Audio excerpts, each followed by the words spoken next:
बिस्मिल्लाहिर्रहमानिर्रहीम अल्हम्दुलिल्लाहि रब्बिल आलमीन वसल्लल्लाहु अला मुहम्मदिन व आलिहि अजमईन व लअनतु दाइमतु अला अदाइ मुहम्मदिन व आलि मुहम्मद अम्मा बाद वफ़क़नल्लाहु व इय्याकुम लिल इल्मि वल अमलि सालिह इंशाअल्लाह ताला। मसला नंबर 2 से है गुफ्तगू के कमा यंबग़ी लिर्रजुलि अन यहतम्म बिसिफ़ाति मन यख्तारुहा लिज़्ज़वाज कज़ालिका यंबग़ी लिलमरअति व औलियाइहा अल इह्तिमामु बिसिफ़ाति मन तख्तारुहु लिज़ालिका। यहाँ पे गुज़श्ता मसाइल में ये गुफ्तगू हुई थी कि एक मर्द के लिए कौन सी सिफ़ात वाली ख़ातून होनी चाहिए कि जिससे वो शादी करे, कि जिसका ख़ुलासा यही निकला कि इफ़्फ़त व पाकदामनी और जो अखलाक है और जो अच्छा ख़ानदान होना है, इसकी क्या थी रवायात में अहमियत थी। अभी 2 नंबर मसला में ये बयान करेंगे कि एक ख़ातून के लिए किस किस्म का क्या है लड़का होना चाहिए।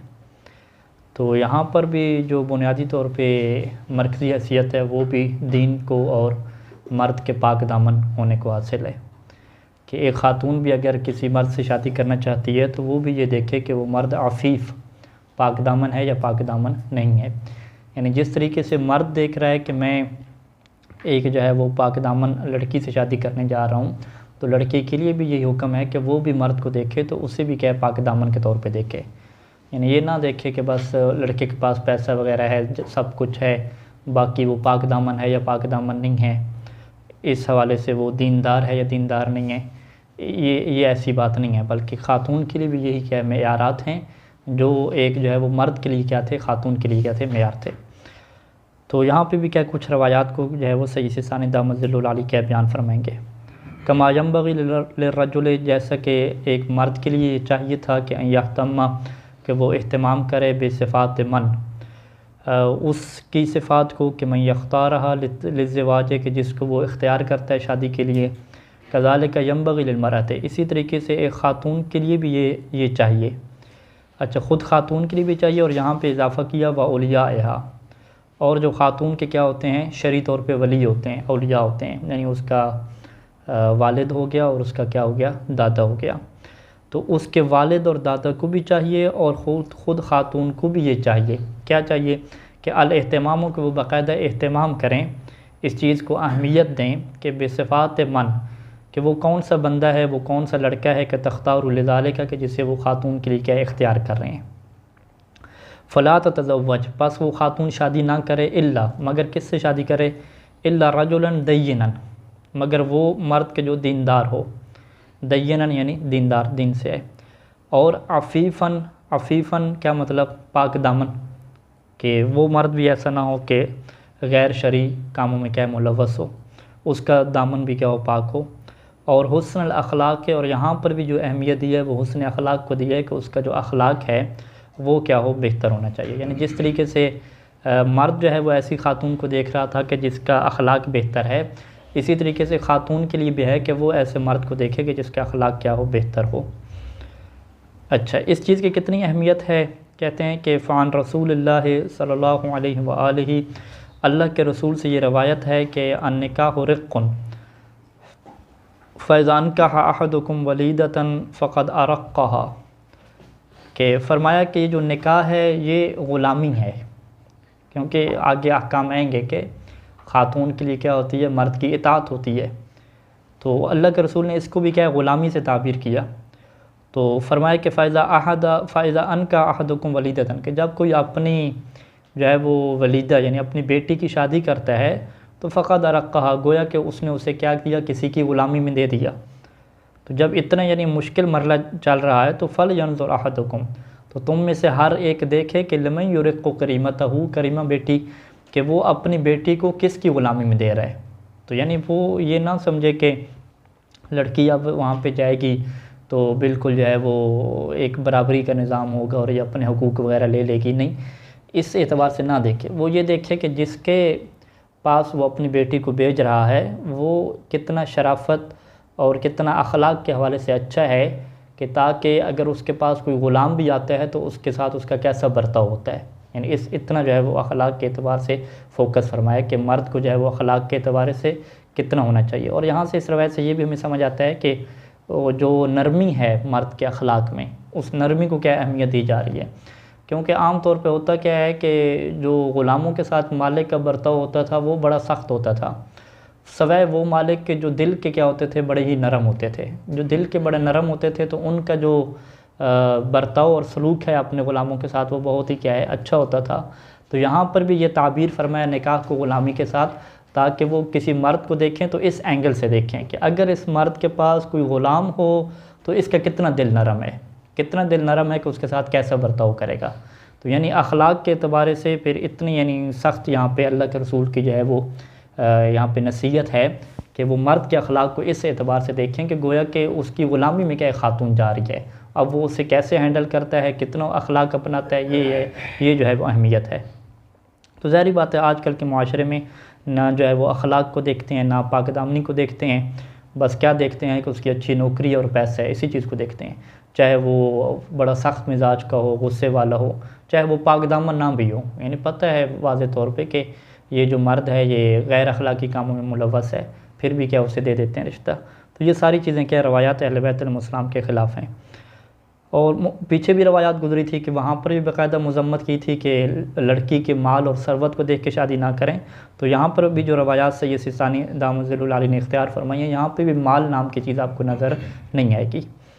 अच्छा, इमाम सादिक़ अलैहिस्सलाम से ये रवायत है कि मन ज़व्वजा करीमतहु मिन शारिबिल ख़म्र फ़क़द क़ता रहमहा, कि जिसने अपनी बेटी की शादी कर ली शारिबुल ख़म्र से, शराब पीने वाले शराबी इंसान से शादी कर दी, फ़क़द क़ता रहमहा, तो गोया कि उसने अपनी बेटी से जो अपना रिश्ता है वो तोड़ दिया बिल्कुल, यानी अपनी बेटी को ऐसे ही फेंक दिया उसकी, हालांकि यानी ऐसे सूरत हाल बन चुकी कि गोया कि बेटी उसकी कुछ लगती ही नहीं थी। तो ये जो है वो हालात हैं। इमाम रज़ा अलैहिस्सलाम से भी ये रवायत है कि फ़ी जवाब मन कतब इलैहि है कि एक बंदे ने जो है वो लिखा था इमाम अलैहिस्सलाम को, और उसमें ये लिखा था कि इन्ना ली क़राबा क़द ख़तब इलैहि, कि मेरे जो है वो करीबी हैं और उन्होंने ख़तब इलैया, मेरी तरफ क्या रिश्ते का पैगाम भेजा है। तो ये जो ख़तबा और ख़िताबत, ये जो लफ्ज़ इस्तेमाल होता है फ़िक़्ह में, इसका मतलब क्या होता है, वो उर्दू में इसके लफ्ज़ मतलब खास्तगारी, किसी के लिए क्या रिश्ते का पैगाम भेजना। तो जो फ़िक़्ह में जो ख़तीब होता है और जो ख़िताबत होती है वो किस माने में होती है, रिश्ता भेजना किसी के यहाँ।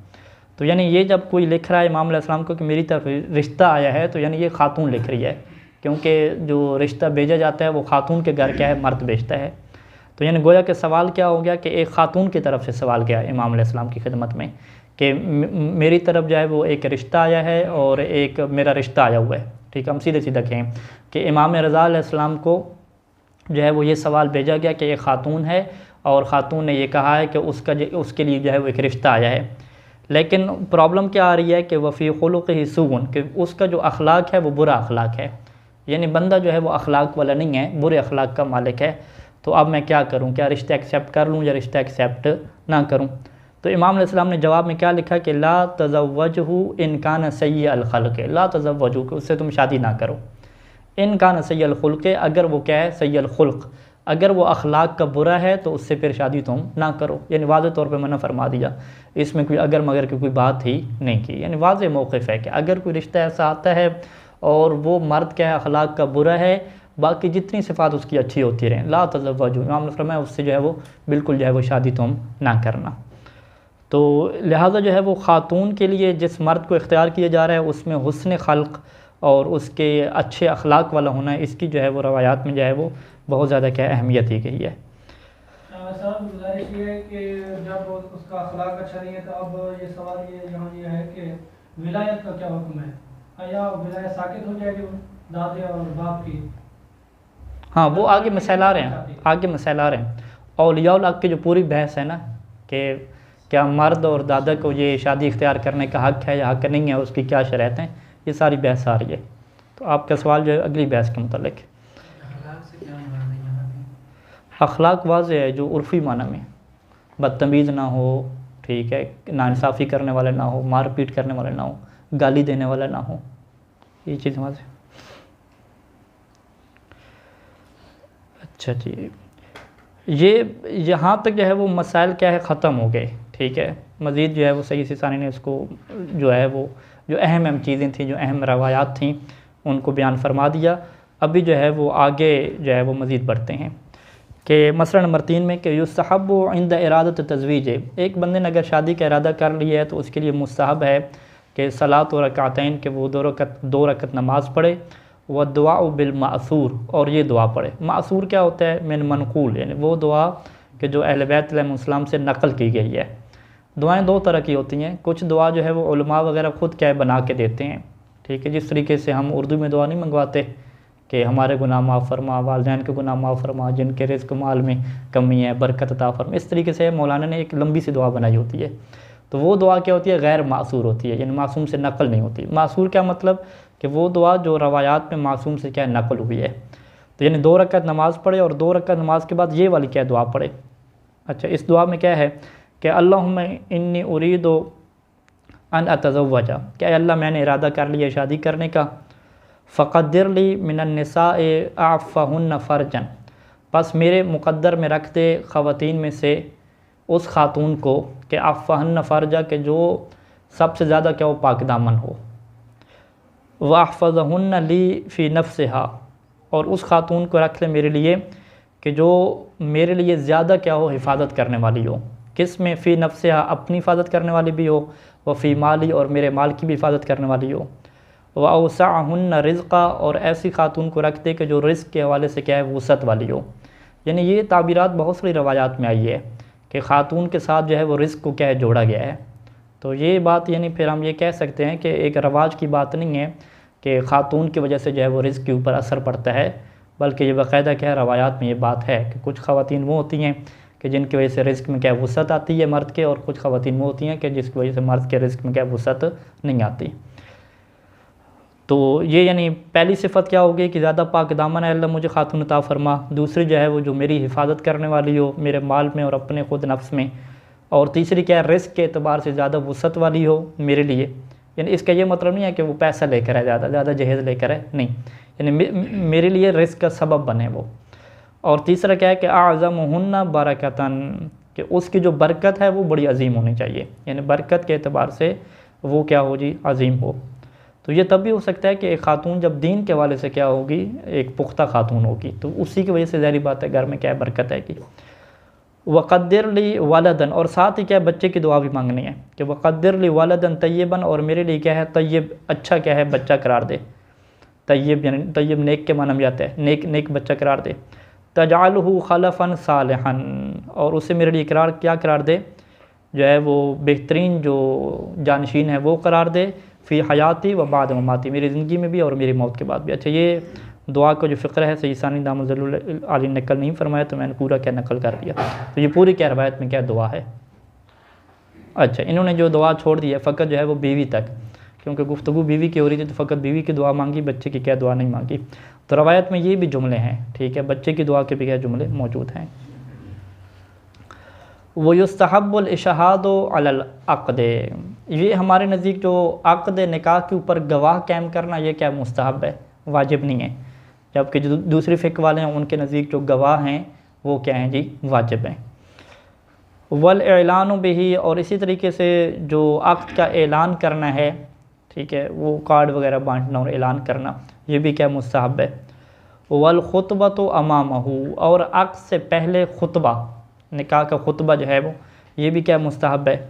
वह अकमलुहा, और कामिल तरीन खुतबा कौन सा है कि मश्तमला अला तहमीद, कि जो अल्लाह की हम्द व सना के ऊपर मुश्तमिल हो, वस्सलात अला नबी वल अइम्मतिल मासूमीन अलैहिमुस्सलाम, और उसके अंदर क्या हो नबी सल्लल्लाहु अलैहि वसल्लम के ऊपर दरूद हो और आइम्मा मासूमीन अलैहिमुस्सलाम के ऊपर दरूद हो। इसके बाद क्या हो वह शहादतैन 2 गवाहियाँ हों, वल वसीयत बित्तक़वा, और इसी खुतबा के अंदर क्या है तक़वा की क्या हो वसीयत भी हो। व दुआ लिज़्ज़ौजैन, और जो मियाँ बीवी हैं उनके लिए क्या हो दुआ हो। तो यानी पूरा इस खुतबे को क्या है आपने एक पैकेज बनाना है, ये सारे के सारा हम्द व सना, दरूद के बाद क्या है गवाही के बाद क्या है तक़वा की नसीहत, और तक़वा की नसीहत के बाद आखिर पे क्या है वो उनके लिए क्या दुआ है। वयुजज़ी अल्हम्दुलिल्लाह वस्सलातु अला मुहम्मद व आलिही, अगर ये जुमला भी पढ़ लिया जाए ना तो ये भी क्या काफ़ी है, अल्हम्दुलिल्लाह वस्सलातु अला मुहम्मद व आलिही। वयुकरहु ईक़ाउल अक़द, अक़द का वाक़या करना, यानी फ़कत अक़द निकाह का वाक़या करना ये क्या मकरूह है। कब? वल क़मरु फ़ी बुर्जिल अक़रब, कि जब कमर क्या हो, अकरब के बुर्ज में हो। तो ये कमर दर अकरब जो है, इसकी तारीख़ें हर महीने की बता देते हैं। तो ये जो है वो रवायात से ये चीज़ क्या है, साबित है। ठीक है, बाकी जो अय्याम जो होते हैं, नाहस होते हैं और बरकत वाले, वो चीज़ें साबित नहीं हैं। इन्हें 2 चीज़ें साबित हैं, एक कमर दर अकरब होना और एक जो चाँद का है वो महाक में होना, यानी जो महीने के आखिरी दिन है जिसमें चाँद बिल्कुल गायब होता है, कुछ भी क्या नज़र नहीं आता, तो वो दिन हो गए। और कमर दर अकरब, ये 2 चीज़ें ऐसी हैं जो रवायात से साबित हैं और अक्सर फुक़हा ने इसी के ऊपर क्या है, निकाह को मकरूह करार दिया है। बाकी अय्याम क्या हैं उसमें नास वगैरह नहीं है। हाँ, बाकी वो अदब के एतबार से हैं कि अहले बैत अलैहिस्सलाम की शहादत के जो अय्याम हैं और जो दीगर इस तरह के अय्याम हैं मुहर्रम सफ़र के, उनमें क्या निकाह ना हो, ये मुस्तहबात और अदब के एतबार से हैं। बल्कि वहाँ पे अगर तौहीन शुमार हो अहले बैत अलैहिस्सलाम की, तो वो असबाब तौहीन, वो काम क्या होगा, गुनाहगार भी इंसान होगा उस एतबार से। अच्छा, ये क्या हो गया जी, कमर दर अकरब में निकाह का वाक़या करना मकरूह है। व इक़ाउ फ़ी महाक़ शहर, इसी तरीके से जो शहर का महाक़ होता है, महाक़ यानी वो टाइम को कहते हैं कि जिस टाइम पे चाँद और ज़मीन, यानी ये ज़मीन है, इधर चाँद है और चाँद के पीछे क्या सूरज है। तो जब चाँद के बिल्कुल पीछे सूरज हो तो चाँद हमारे सामने होता है लेकिन वो तारीक होता है, बिल्कुल नज़र नहीं आ रहा होता। तो सूरज थोड़ा सा साइड पे लगेगा मुकम्मल होकर, तो फिर क्या चाँद में क्या नज़र आएगा। तो ये बिल्कुल आखिरी दिन होते हैं कि जब चाँद महाक़ में चला जाता है। तो महाक़ में जब चाँद चला जाता है तो नज़र नहीं आ सकता। तो इन दिनों में, यानी हम ये कह सकते हैं कि चाँद जब बिल्कुल छुपा हुआ हो, ठीक है, या महीने के आखिरी दिन कर लें, तो उनमें क्या निकाह वाक़या नहीं हो सकता, वाक़या हो सकता है लेकिन मकरूह है। अच्छा, ये तो क्या हो गया, आक़ के एतबार से हो गया। बाकी ज़िफ़ाफ़ के क्या अहकाम है। ज़िफ़ाफ़ यानी रुख़्सती, युस्तहब्बु अन यकून ज़िफ़ाफ़ु लैलन, रात के वक्त जो है वो रुख़्सती करना, ये क्या मुस्तहब है, यानी दुल्हन वगैरह रात को लेकर जाएँ। वल वलीमा तो क़ब्लहु औ बादहु, और वलीमा क्या है, मुस्तहब है, चाहे वो रुख़्सती से पहले हो या रुख़्सती के बाद हो। यानी बाद इलाक़ों में रुख़्सती से पहले क्या होता है, वलीमा होता है। वलीमा वगैरह करके मेहमानों को फ़री करके फ़ारिग़ करके आखिर पे वो क्या करते हैं, रुख़्सती करते हैं। यानी हमारे उधर पंजाब में, मियाँ वाली में भी यही हिसाब है कि पहले वो क्या करते हैं, वलीमा वगैरह हो जाता है, आखिर पे क्या होती है, उनकी रुख़्सती होती है। तो यहाँ पे यानी एक चीज़ काबिल गौर है कि अक़्द निकाह के बाद का जो है वो वलीमा लिखा हुआ है, पहले का नहीं लिखा हुआ। जो पहले और बाद की तरतीब है वो रुख़्सती के एतबार से है। यानी एक बंदे का अभी निकाह पढ़ ही नहीं गया तो निकाह पढ़ने से पहले ही वो वलीमा अपना रख दे, तो ये वो नहीं कहलाएगा वलीमा जो मुस्तहब होता है। हाँ, वैसे मौलाना कराते हैं खाना पीना है तो वो क्या खाना पीना मुस्तहब है, फिर दावत जो आप दे रहे हैं, लेकिन वो जो शादी वाला वलीमा है ना, वो निकाह के बगैर क्या नहीं होगा। अच्छा, अक़्द निकाह के बाद जो वलीमा होगा, चाहे जो वलीमा है क़ब्लहु और बादहु, चाहे ये ज़िफ़ाफ़ यानी रुख़्सती से पहले हो या रुख़्सती के बाद हो। अच्छा, व सलात और रकातैन इंद दुख़ूल, इंद दुख़ूल यानी जिमा के वक्त, मुबाशरत के वक्त, मुबाशरत से पहले 2 रकत नमाज का पढ़ना, ये क्या मुस्तहब है। यानी 2 रकत नमाज एक कब थी, जब शादी का इरादा किया था, और अभी 2 रकत नमाज कौन सी आ रही है कि जब मुबाशरत की तरफ हो जा रहे हैं। व अन यकूना अला तोहरिन, ये चीज़ जो है वो मुस्तहब है कि वो दोनों क्या हों, तहारत की हालत में हों। ठीक है, यानी दोनों ने वज़ू किया हुआ हो, तहारत की हालत में हों। और इसी तरीके से जो तोहर की बात होती है ख़ातून की निस्बत से, कि यानी ख़ातून जो है वो अय्याम हैज़ और वग़ैरह में ना हो। तो यानी अय्याम हैज़ में ख़ातून का निकाह हो सकता है, निकाह बातिल नहीं है, वो तलाक़ वाली शरत नहीं है, यहाँ पे तलाक़ की अलग शरत हैं। लेकिन ये मुस्तहब है कि वो क्या होनी चाहिए, पाक होनी चाहिए, पाकीज़गी के अय्याम में हो, उसी अय्याम में निकाह हो, तो ये एक चीज़ मुस्तहब हो जाएगी। वो करना ये चीज़ क्या है, वाजिब नहीं है, यानी ज़रूरी नहीं है। और मुबाशरत से पहले वो दोनों क्या है, तहारत की हालत में हो, तो ये चीज़ क्या है, मुस्तहब है, यानी दोनों वज़ू की हालत में हो। व दुआ बिल मासूर, और यहाँ पे वो दुआ पढ़े जो अहले बैत अलैहिस्सलाम से नक़ल हुई है। और इस दुआ का तरीका क्या है कि बाद यज़ा यदहु अला नासियतिहा, कि शोहर अपना हाथ रखेगा ख़ातून की नासिया के ऊपर। जो नासिया पेशानी के उस हिस्से को कहते हैं कि जहाँ पे बाल होते हैं। ठीक है, जो नासिया जो है वो पेशानी के ऊपर वाले जो बाल होते हैं, यानी उन बालों के ऊपर अपना क्या रखेगा, अपना हाथ रखेगा। हाथ रखना है, पकड़ना नहीं है, यानी यहाँ पे वो पकड़ ही ले हाथों को, ऐसे नहीं है। ठीक है, हाथ रखने की बात है। यज़ा यदहु, फ़कत हाथ क्या उसकी पेशानी के ऊपर रखे, यानी पेशानी के ऊपर जो बाल वाले जगह हैं यहाँ पे रखे। यज़ा यदहु अला नासियतिहा, वह हुआ यानी वो दुआ कौन सी है, वो दुआ ये है, अल्लाहुम्मा अला किताबिका तज़व्वजतुहा, ऐ अल्लाह मैंने तेरी किताब के ऊपर यानी तेरी किताब के हुक्म के मुताबिक इस खातून से शादी की है। वफ़ी अमानत का अख़ज़तुहा, और तेरी अमानत में क्या है मैं इसको लेकर आया हूँ, यानी ये तेरी अमानत में है, तू इसकी हिफाजत फरमा। व बिकलिमात का इस्तहलल्तु फ़रजहा, और तेरे ही कलमात के ज़रिए से मैंने क्या है इसे हलाल किया है।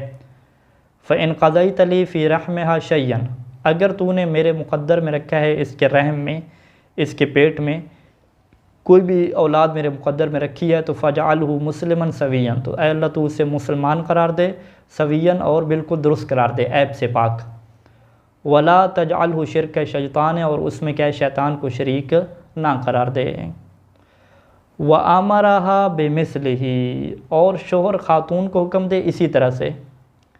तो इस ताबीर से ये लगता है कि यानी ख़ातून से भी यही कहे कि ख़ातून भी जो है वो मर्द की पेशानी के ऊपर हाथ रखे और जो है वो इसी तरह की क्या है दुआ मांगे।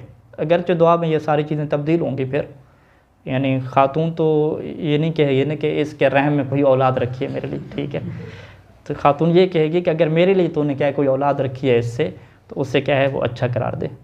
तो ये थोड़ा सा क्या चेंजिंग होगी, यानी यहाँ पे ज़ाहिरी बात है बंदा समझने वाला होगा तो वो फिर उससे तालीम देगा कि ये सीखे क्या चेंज करने हैं सारे, बिल्कुल सेम नहीं पढ़ने। तो बहरहाल उर्दू में वो दुआ यही होगी कि हमारे लिए जो है वो शादी को बाबरकत करार दे और हमें जो औलाद अता कर वो बेऐब के अता कर। वयसअलुल्लाह ताला अलवलद ज़कर, और ये अल्लाह ताला से दुआ करें अलवलद ज़कर यानी बेटे की दुआ करने को क्या है ये यहाँ पे क्या करार दिया गया, मुस्तहबात में करार दिया गया है। तो सहब व तस्मियत इंदल जमा के दौरान जो है वो बिस्मिल्लाह पढ़ना, तस्मिया यानी बिस्मिल्लाह पढ़ना, ये क्या मुस्तहब है। व यकून अला वज़ूइन, और जमा करने वाला बंदा वज़ू की हालत में हो, वज़ू किए हुए हो, ये क्या मुस्तहब है। सियमा इज़ा कानत अलमरअतु हामिलन, खुसूसन उस सूरत में कि जब खातून क्या हो हामिला हो।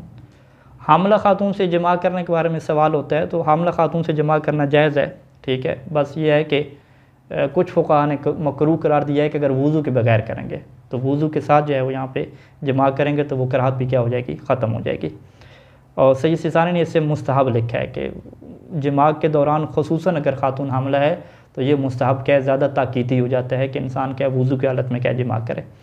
तो बाकी वो कानून कुल्ली है फ़िक़्ह का जो कि जिसे ज़रर और अज़ियत का कानून देते हैं कि अगर बच्चे की सेहत को ख़तरा है या ख़ुद ख़ातून को ख़तरा है इसकी जमा की वजह से, तो वो तो उस बाब से क्या हराम हो जाएगा कि किसी को तकलीफ़ पहुंचाना या जो है वो बच्चे को कत्ल कर देना। तो ये सारे वो एहतियातें अपनी जगह, लेकिन जो असल मसला है कि जमा करना क्या है इसमें मना नहीं है। व यसअलुल्लाह ताला, और जमा के दौरान ये भी मुस्तहब है कि वो अल्लाह ताला से दुआ मांगें कि अन यरज़ुक़हु वलदन तक़िय्यन मुबारकन ज़किय्यन ज़करन सविय्यन। ये बेटी की सारी क्या सिफ़ात हैं कि अल्लाह उन्हें बच्चा अता करें जो तक़वा वाला हो, बाबरकत हो, तज़किया यानी ज़कियन तज़किया शुदा हो, ज़करन सवियन वो बेटा हो, और क्या है सवियन यानी सलामत हो, अयूब वगैरह क्या उसके अंदर ना हो। क्या चीज़ नहीं, ये तो जमा के दौरान है ना, तो जमा रुखसी के बाद ही होगा ना, रुखसी से पहले थोड़ी। हाँ अंदर सलूत, हाँ ये लगे तो ज़फ़ाफ़ है ना, रुखसी होगी, रुखसी के बाद जो है वो 2 रकअत नमाज और ये सारी चीज़ें। ये पूछना चाह रहे हैं कि ये अभी जो अभी बात आई है ये जमा के वक्त की है कि जब किसी भी वक्त नहीं जमा के इंदर जमा, नहीं इंदर जमा इंदर किसी भी वक्त, हाँ हाँ यूँ सवाल। अच्छा यानी फ़कत ये पहली रात के हैं मुस्तहबात या बाद के हैं, यूँ आप करें नहीं, ये हर वक्त जब भी जमा करें। तो ख़ातून ने हमला पहली रात तो नहीं होना ना, ठीक है, वो तो बाद में हमला होगी, हमल की हालत में जब जमा होगी सारे। तो मतलब क्या, मतलब कि शादी के ये देखें शुरू से, यानी शादी के शुरू से लेकर आखिर तक मुकम्मल तौर पे अल्लाह से क्या जोड़ा जा रहा है, दीन के साथ, अल्लाह के साथ। जिमा के दौरान भी अल्लाह को याद किया जा रहा है, नमाज़ पढ़ी जा रही है। तो मतलब यानी अल्लाह जो है वो इस रिश्ते में भी नहीं चाहता कि इंसान जो है वो भूल जाए अपने अल्लाह को, ठीक है। तो मोहब्बत यानी अपनी जगह, लेकिन ये मोहब्बत जो है वो अल्लाह की मोहब्बत के ऊपर फिर गालिब नहीं आनी चाहिए कि इंसान जो है अल्लाह ही भूल जाए, सब कुछ भूल जाए, ऐसा नहीं है। दीन को याद रखेगा, अल्लाह को याद रखेगा। वयुक्रहुल जमाउ फ़ी लैलतुल खुसूफ़ व यौमुल कुसूफ़। लैलतुल खुसूफ़ चाँद जो गिरन की है, वो चाँद गिरन तो रात को ही होता है, तो चाँद ग्रहण की रात को जमा करना मकरूह है। इसी तरीके से व यौमुल कुसूफ, सूरज ग्रहण दिन को चूँकि होता है, तो जिस दिन सूरज ग्रहण हो उस दिन सूरज ग्रहण के दौरान क्या है वो जमा करना मकरूह है। वो इंद ज़वाल है, जब ज़वाल का टाइम हो रहा हो, यानी ये जो टाइम 11:50 12 बजे का टाइम है, ज़ोहर का जो टाइम होता है अव्वल, उस टाइम पे मकरूह है। इल्ला यौमुल खमीस, सवाए जुमरात के दिन के, जुमरात को ज़ोहर के टाइम पे भी क्या है मकरूह नहीं है।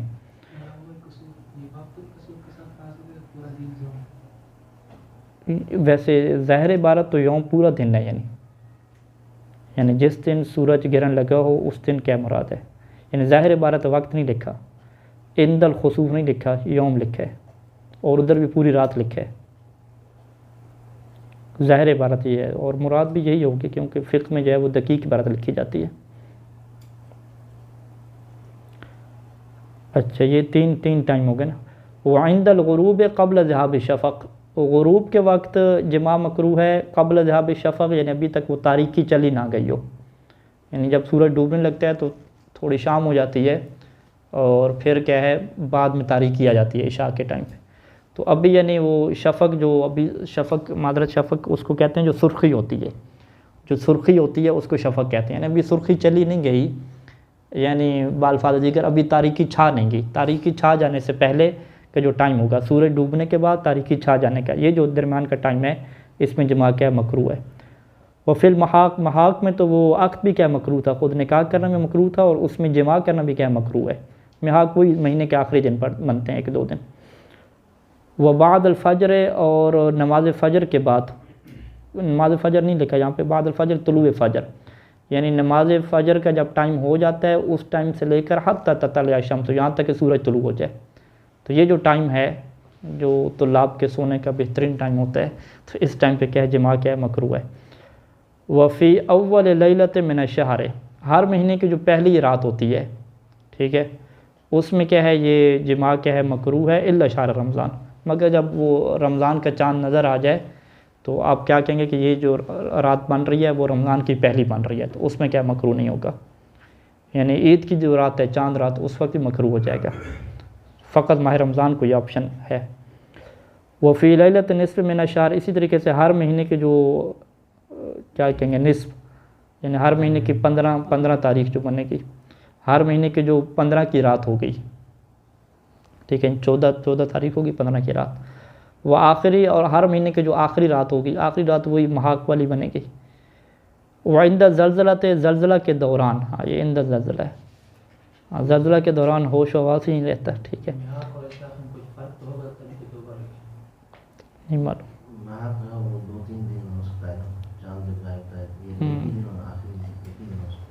ये भी है क्या सकता। वह इंदा ज़लज़लत, ज़लज़ले के दौरान, वर्रिह सफ़रा व सौदा, और जब आंधी चल रही हो, चाहे वो सफ़रा हो या सौदा, यानी पीली आंधी चल रही हो या काली चल रही हो। व युकरहु मुस्तक़बिल अल-क़िबलत व मुस्तदबिरहा, जमा के दौरान जो है वो किबला रुख होना या किबला की तरफ पीठ करना, ये क्या मकरूह है। यानी ये वाशरूम की तरह नहीं है कि हराम हो, ठीक है। वह फ़िस सफ़ीनत, कश्ती में जो है वो जमा मकरूह है। वारियन, और मुकम्मल भरना हो के, ठीक है, बग़ैर किसी कपड़े वगैरह के, ये मकरूह है। व अक़ीब अल-इहतिलाम क़ब्ल अल-गुस्ल, एहतलाम के बाद और गुस्ल से पहले, ठीक है। तो एहतलाम की जो ताबीर है वो ख़ास है कि सोते हुए क्या है एहतलाम हो जाना, ठीक है, यानी ये केस किसका होता है, गैर शादीशुदा के ज़्यादा होता है एहतलाम हो जाना। शादीशुदा का भी अगर एहतलाम हो जाए, यानी सो रहा था और ख्वाब में क्या है उसको गुस्ल वाजिब हो गया, तो उसके बाद अगर वो बीवी के साथ जमा करना चाहता है तो फिर ये मकरूह है। यानी फिर वो अगर कराहत ख़त्म करना चाहता है तो वो पहले गुस्ल करेगा, फिर वो क्या करेगा जमा करेगा। लेकिन अगर एहतलाम नहीं हुआ, ख़ुद जमा किया है जागते हुए, बीवी से जमा किया, तो फिर दूसरी दफ़ा जमा करने के लिए फिर इसमें मकरूह नहीं है, ठीक है। तो लिहाजा दो बातों में क्या फ़र्क है, तो इसको बाद का लोग क्या एक ही समझ लेते हैं, कहते हैं कि दूसरी दफ़ा जमा कर रहे हैं, तीसरी दफ़ा कर रहे हैं तो ये मकरूह होगा। नहीं, दूसरी दफ़ा तीसरी दफ़ा बग़ैर गुस्ल के करना मकरूह नहीं है। मकरूह का ऑप्शन कब है कि जब पहले एहतलाम हो गया हो, एहतलाम होने के बाद फिर दोबारा क्या है जमा करना। और ये केस क्या बनेगा, बड़ा शाद व नादिर केस बनेगा, क्योंकि शादी के बाद जो एहतलाम का केस है ये क्या है ख़त्म हो जाता है, शाद व नादिर होता है। नहीं, अगर वज़ू कर लेते तो उससे भी ज़रा दूर तो कराहत थोड़ी हो जाती है, दूर नहीं होती। यहाँ पे क्या है, क़ब्ल अल-गुस्ल का आना, ठीक है, एहतलाम के बाद क़ब्ल अल-गुस्ल और गुस्ल से पहले, इसमें वो वज़ू वगैरह की बात नहीं की। नहीं, अगर किरात दूर करनी है तो आया वज़ू से नहीं हो सकते। इस उसके ऊपर आप क्या ना करें, खाने पीने के ऊपर। हाँ, वो खाने पीने के बारे में है कि अगर एहतलाम हो गया है और खाना पीना चाहता है तो वो वज़ू कर ले या कुल्ली कर ले या हाथ धो ले, कराहत थोड़ी हो जाती है। गुस्ल के बारे में ये क्या नाम है, जमा के बारे में ये नहीं कहा, ठीक है। वला युकरहु मुआवदतुल जमाए बगैर गुस्लिन, ठीक है, ये ताबीर लिख भी दी इन्होंने कि जमा को दोबारा करना बगैर गुस्लिन, बगैर गुस्ल के, यानी पहले जमा किया, पहले जमा किया तो गुस्ल वाजिब हो गया, अब दोबारा क्या जमा कर रहे हैं और दोबारा गुस्ल नहीं कर रहे, तो ये क्या मकरूह नहीं है। वयुकरह नज़रो इला फ़र्ज ज़ौजते, ठीक है, ख़ातून के जो फ़र्ज है, शर्मगाह है, उसकी तरफ देखना क्या मकरूह है। वल कलाम बग़ैर ज़िक्र, और गुफ्तगू करना अल्लाह के ज़िक्र के अलावा, ये क्या मकरूह है, अल्लाह का ज़िक्र करना क्या मकरूह नहीं है। यानी अल्लाह उस हालत में चाहता है कि बस मेरा ज़िक्र करें, आप इसकी क्या कोई बात ना करें। वअन युजामिअ वइंदहु मन यंज़ुरु इलैहि, और ये भी मकरूह है कि वो दोनों जमा कर रहे हों और उनके पास कोई ऐसा बंदा मौजूद हो कि मन यंज़ुरु इलैहि, जो उन्हें देख रहा हो। तो ये उसका देखना मकरूह कब है कि जब उसके देखना जो है वो हलाल हो, ठीक है, यानी ये नहीं है कि उसको भरना हालत में देख रहा हो, भरना हालत में ना देख रहा हो, शर्मगाह वगैरह में छुपाई भी हूँ, लेकिन अगर वो भरना हालत में इनको देख रहा है जो कि हराम होता है, फिर तो ये काम ही हराम हो जाएगा ना, फिर तो मकरूह की बात नहीं होगी। यानी हत्ता सभी व सबिया, तक रवायात के मुताबिक जो छोटा बच्चा और बच्ची है अगर वो भी देख रहे हैं जमा की हालत में तो ये मकरूह है। मालम यस्तलज़िम मुहर्रमन, जब तक उनके देखने से कोई मुहर्रम और हराम काम लाजिम ना आए। व इल्ला फ़ला यजूज़, वगरना अगर कोई हराम काम लाजिम आ रहा है तो ये ऐसा करना क्या है, जायज़ भी नहीं होगा। अच्छा, छठा मसला कि यंबग़ी अन ला युरद्दल ख़ातिब, ख़ातिब किसे कहते हैं, जो रिश्ता लेकर आने वाला मर्द होते हैं, कि रिश्ता लेकर आने वाले को रद्द ना किया जाए, वापस ना पलटाया जाए। कब, इज़ा कान मिम्मन, जब वो ऐसे लोगों में से हो कि युरज़ा खुलुक़ुहु व दीनुहु, कि जिसके अखलाक और दीन के ऊपर क्या हूँ, राज़ी हूँ आप, यानी दीनदार और अखलाक के एतबार से बंदा अच्छा आया है रिश्ते वाला, तो उसको रद्द क्या है, नहीं करना चाहिए। क्यों, क्योंकि एक रवायत है जो अहले सुन्नत के यहाँ भी है, हमारे यहाँ भी है, यानी ये रवायत हर जगह मौजूद है, मशहूर रवायत है कि अल्लाह के रसूल सल्लल्लाहु अलैहि वसल्लम ने फरमाया था कि इज़ा जाअकुम मन तरज़ून खुलक़हु व दीनहु, कि जब तुम्हारे पास ऐसा बंदा रिश्ता लेकर आए कि जिसके अखलाक और दीन के ऊपर तुम राज़ी हो, यानी ना उसके अखलाक में कोई प्रॉब्लम हो ना उसके दीन में कोई प्रॉब्लम हो, प्रॉब्लम आ रही हो तो किसी और जगह पे, फ़र्ज़ करें उसके पास पैसा नहीं है, नौकरी नहीं है, या आप ये कह दें कि शक्ल सूरत इतनी अच्छी नहीं है, तो फरमाया कि ये अगर दो चीज़ें ओके हो ना तुम्हारे नज़दीक, उसका अखलाक और दीन, तो फ़ज़व्विजू हो, तो तुम क्या है उससे शादी कर दो। इल्ला तफ़अलू हो, अगर तुम ये ज़िवाज नहीं करोगे, अगर तुम उससे शादी नहीं करोगे तो तकुन फ़ितनतुन फ़िल अर्ज़ व फ़सादुन कबीर, तो फिर क्या हो जाएगा, ज़मीन के ऊपर बहुत बड़ा फितना आ जाएगा और बहुत बड़ा क्या है, फ़साद फैल जाएगा। यानी अभी जो ख़वातीन बैठी होती हैं जिनके रिश्ते वगैरह नहीं हो पाते, वो यही होता है, रिजेक्ट करते गए, तो रिजेक्शन के बाद जो है ये फिर बहुत ज़्यादा क्या बन जाते हैं, मसाइल बन जाते हैं। हाँ, कुफ़ का वो मेयार तो ज़रूर है, वो भी तो उसकी रियायत करना, इसमें टोटली कह दिया मुकम्मल है। यानी ये फिर बहस है कि कुफ़ हो या कुफ़ ना हो, इसमें बहुत सारे उलमा कहते हैं कि नहीं, कुफ़ होना और ना कुफ़ होना ये भी मेयार नहीं है, अगरचे कुछ हैं आगे भी कहेंगे, दोनों चीज़ों को हम इकट्ठा जोड़ें, दो रवायात का। हाँ, वो कुफ़ की बात आएगी, यानी फ़िक़्ह का जो कुफ़ है मुसलमान होना है बस, ठीक है, सदात गैर सदात ये चीज़ें कुफ़ नहीं है, कुफ़ शरई और कुफ़ उर्फ़ी की बहस है ये इंशाअल्लाह। आखिरी मसला कि युस्तहब्बु सायु फ़ी तज़वीज, शादी कराने में कोशिश करना ये क्या मुस्तहब है जी। व शफ़ाअतु फ़ीह, शादी के मसले में क्या है, शफ़ाअत करना, ठीक है जी, सिफारिश लेकर जाना जी, शादी कर लें।